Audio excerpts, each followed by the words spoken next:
Hot take. Daily drawing challenges are too easy for my Chad aura, so I made this one harder. I decided to animate every day for a month in the challenge called KIMO7. Kimo Damashi, or Kimo, is a month-long daily figure drawing challenge in the month of March. You join the Discord server and submit your drawings there daily, and if you don't, then you die! Or you just get kicked from the Discord. So, making sure that you submitted your daily study was super important if you wanted to keep talking to people there. This was the 7th installment of the challenge.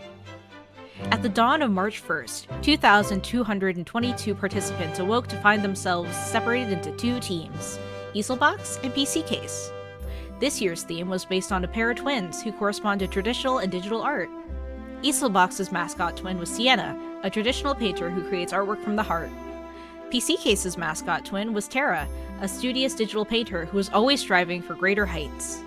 I was assigned to the Easelbox, so going with the theme of my team, I initially thought I would do traditional ink drawings all month. Boy, I couldn't have been more wrong. Drawing every day is not an issue for me. I'm blessed and cursed with the unshakable compulsion to draw constantly, and I can't really relax or play video games without feeling like I should be drawing. I knew that I would be able to complete the challenge without any issues, so I wondered what I should do to take the difficulty level up a notch. When I saw the animation pegboard I had sitting innocently on my desk, I made up my mind. I was going to practice animation every day for a month. Disclaimer, I have never truly learned how to animate before. None of my classes in college ever really talked about it, so everything I did know was through some very haphazard self-study. It was just me, Kimo, and the mountain of animation art books I had consolidated through the years. I had been gifted an animated pegboard, a lightbox, and some animation paper by my siblings the Christmas before last, so I had the tools I needed to animate. Kind of. More on that later.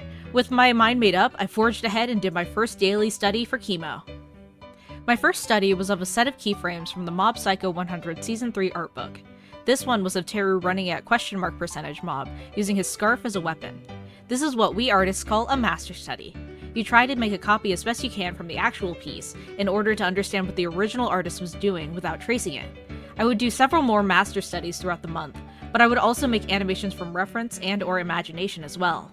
Kimo was about learning the human figure, so it was important that I animated people. It was fairly early on that I could recognize some strengths and weaknesses when I was animating. I was good at making expressive faces, but not so good at the actual movement timing, or the gesture of the figures. This checks out because most of my practice drawings were focused more on faces than bodies. That's what Kimo's for. Learn how to draw bodies. Everything was going well. I was submitting my dailies on time, even participating in the art flea market and the Easelbox specific daily challenges. However, I quickly discovered a problem. I was using a lot of paper. I ran out of pegboard hole punch animation paper 2 weeks into the challenge kind of problem. Eventually, I had to turn to some very old paper I had from college when I tried to teach myself how to animate. But I didn't have the screen printing tabs I used to hold the sheets together anymore. Binder clips it was! Also, I got really good at the little paper flippy thing. I got really proud of that. My final 2 animations ended up being digital. I wanted to try out the animation functions in Photoshop. Yeah, I know, it's gross, hear me out.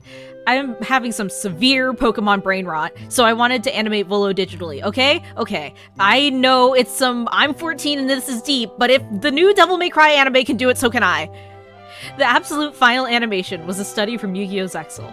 It was the scene where Shingetsu reveals himself to be Vector and begins to transform into a Baryon.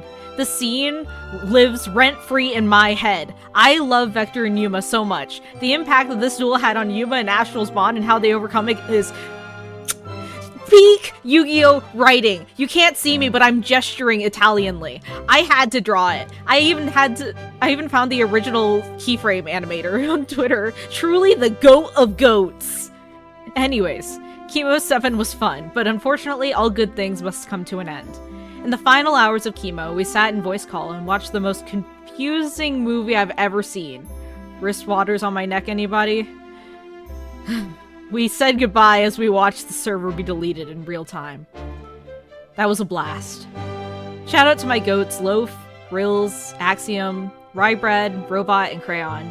You guys really made the Sienna team and the Easelbox an awesome experience. We were some truly evil, absolutely devious little guys. Thanks for watching this video. If you want to see the final moments of the server, someone actually uploaded it to YouTube. I'll put a link in the description. I wouldn't trade all of the playing repo, drawing and call, and goofing around for anything in this world. These are some memories I'll truly cherish. Thank you to the staff of Kimo for also being chill guys. I hope that you, the one watching this, will join the next round of Kimo. I hope I'll see you there. Bye-bye!